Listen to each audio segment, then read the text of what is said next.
as a great admirer of Disney villains, they are my favourite Disney characters.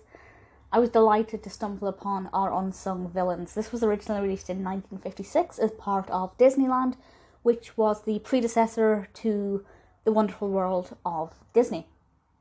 And as the title suggests, this looks at the unsung villains who are in their own ways heroes in their own stories. Now, it is quite brief, and it does basically just focus on Snow White for the most part, and that's because it's told from the perspective of the Magic Mirror. But it's initially hosted by Walt Disney himself, and I love hearing Walt Disney and seeing Walt Disney talk about Disney, because nobody's voice means more to the development of that company than his. And that's one of my favourite things about this Disneyland series. He does introduce quite a lot of the shorts that I've seen.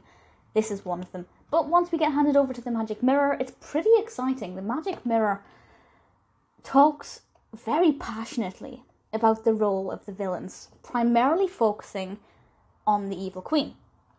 And we get to see scenes from Snow White, which I love. I love that animation style. I know it's not as crisp or as sharp as more modern Disney, but it's just so beautiful and nostalgic.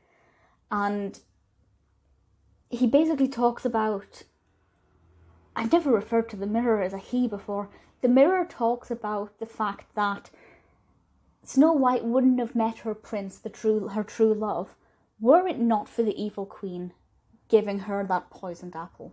The Evil Queen is pivotal in this story, and quite often they don't get that recognition.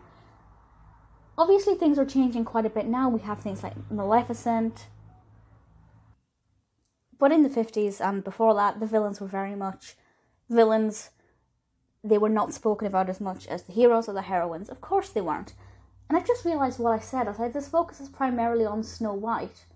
But of course this was 1956. A lot of the heroes, a lot of the villains that we now love didn't exist then. So I realised that what I said was really stupid. But it does look at some other villains as well. Captain Hook from Peter Pan.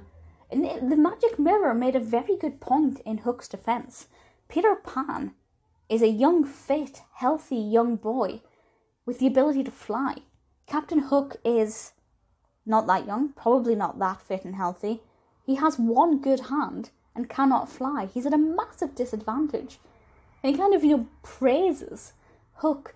And when you look at it like that, it's like, yeah, it wasn't a fair fight. We also have Brer Fox and Brer Rabbit from Song of the South. It just kind of briefly touches upon that.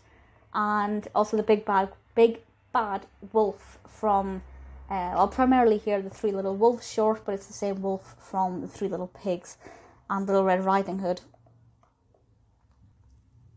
It is an absolute delight. I don't know what's going on with my tongue-tied speech today. I think I'm overexcited.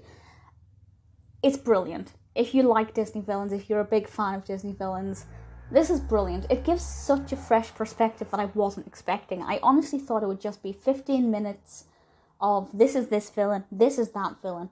But it actually gives quite a deep, well, maybe not that deep, but a relatively detailed, analytical look at the importance of villains in fiction. I wasn't expecting that from a 15-minute short. It is beautiful. It is fabulous. I'm so glad I had a chance to see it. It is perfect.